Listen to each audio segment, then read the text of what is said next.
കരുവന്നൂർ സഹകരണ ബാങ്ക് തട്ടിപ്പ് കേസിൽ പ്രതികളായ S Moideen, K Radhakrishnan M P ഉൾപ്പെടെയുള്ള CPM നേതാക്കൾ കലൂർ PMLA കോടതിയിൽ എത്തി ജാമ്യമെടുത്തു. വിചാരണയ്ക്ക് മുന്നോടിയായുള്ള നടപടിയുടെ ഭാഗമായാണ് പ്രതികൾ കലൂർ PMLA കോടതിയിൽ ഹാജരായത്. CPM പ്രതിയായ കേസിൽ പാർട്ടിയെ പ്രതിനിധീകരിച്ച് നിലവിലെ ജില്ലാ സെക്രട്ടറി ഹാജരാകണമെന്നും കോടതി നിർദ്ദേശിച്ചു. കരുവന്നൂർ കള്ളപ്പണ ഇടപാട് കേസിൽ എൻഫോഴ്സ്മെന്റ് ഡയറക്ടറേറ്റ് അനുബന്ധ കുറ്റപത്രം, രണ്ടാം ഘട്ട കുറ്റപത്രം കോടതിയിൽ സമർപ്പിച്ചിരുന്നു.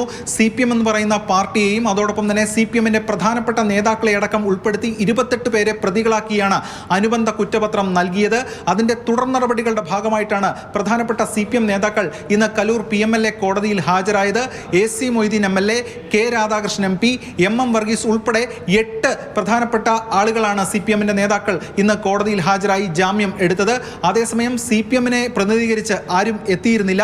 തുടർന്ന് കോടതി പറഞ്ഞു നിലവിലെ ജില്ലാ സെക്രട്ടറി CPMനെ പ്രതിനിധീകരിച്ച് ഹാജരാകണമെന്ന്. അങ്ങനെ 21/7 ഈ കേസിന്റെ തുടർ നടപടികൾ വച്ചിരിക്കുകയാണ്. അന്ന് മറ്റു പ്രതികളും കോടതിയിൽ ഹാജരായി ഇതേ രീതിയിൽ ജാമ്യമെടുത്ത് നടപടിക്രമങ്ങൾ പൂർത്തിയാക്കേണ്ടതായിട്ടുണ്ട്.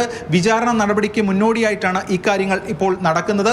സമൻസ് നേരത്തെ ഇവർക്ക് നൽകിയിരുന്നു കോടതിയിൽ ഹാജരാകുന്നതിന്റെ ഭാഗമായിട്ട്.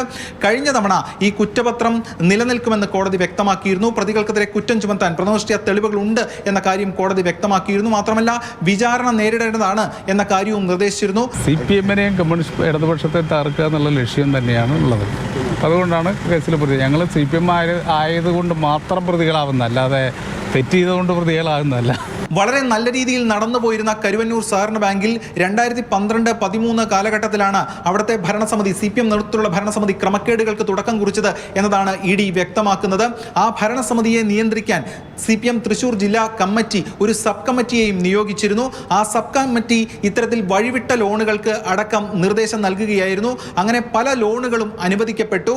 അങ്ങനെ അനുവദിക്കപ്പെട്ടത് അനർഹർക്കായിരുന്നു. അവരിൽ നിന്ന് കമ്മീഷൻ വാങ്ങി. മാത്രമല്ല യഥാർത്ഥത്തിലുള്ള നിക്ഷേപകർക്ക് പണം നഷ്ടമാവുകയും ചെയ്തു. ഇതാണ് ED പറയുന്ന ഒരു കാര്യം.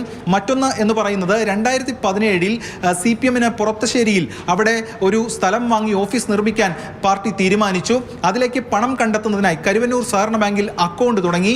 ആ ബിൽഡിംഗ് അക്കൗണ്ടിലേക്ക് പണം എത്തിച്ചത് എങ്ങനെയാണെന്ന് വെച്ചാൽ ഇത്തരത്തിൽ അനർഹമായി പലർക്കും അവിടെ ലോൺ അനുവദിച്ചിരുന്നു. അവരിൽ നിന്ന് കമ്മീഷനായിട്ടാണ് ഈ പണം വാങ്ങിയത്. ആ കമ്മീഷൻ തുക ഈ അക്കൗണ്ടിലേക്ക് എത്തിച്ച് അങ്ങനെയാണ് ഈ പറയുന്ന സ്ഥലവും അതോടൊപ്പം തന്നെ കെട്ടിടവും പണിതത് പാർട്ടിക്ക് വേണ്ടിയിട്ട് എന്നതാണ് EDയുടെ മറ്റൊരു കണ്ടെത്തൽ. അതിൽ നേതാക്കളുടെ അടക്കം റോള് എൻഫോഴ്സ്മെന്റ് ഡയറക്ടറേറ്റ് പറയുന്നുണ്ട്.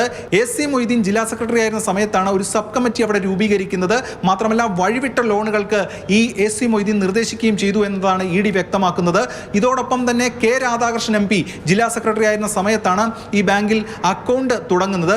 അവിടേക്ക് പണം എത്തിക്കാൻ, കമ്മീഷൻ പണം എത്തിക്കാനുള്ള നീക്കവും കാര്യങ്ങളുമൊക്കെ നടത്തിയത്. പിന്നീട് MM വർഗീസ് ജില്ലാ സെക്രട്ടറി ആകുന്ന സമയത്താണ് ഈ ഭൂമിയും വാങ്ങുന്നതും അതോടൊപ്പം തന്നെ കെട്ടിടം പണിയുകയും ഒക്കെ ചെയ്യുന്നത്. എന്തായാലും ഈ കേസിൽ നടക്കേണ്ടത് ഇനി വിചാരണ നടപടികളാണ്. അതിനു മുൻപായി വിടുതൽ ഹർജി നൽകാനുള്ള നീക്കവും പ്രതികളായിട്ടുള്ള CPM നേതാക്കളുടെ അടക്കം ഭാഗത്തു നിന്നുണ്ടാകും എന്നതാണ് വ്യക്തമാകുന്നത്. ക്യാമറമാൻ ജോയ് CR-നൊപ്പം S രാഗിൻ, മാതൃഭൂമി ന്യൂസ്, കൊച്ചി.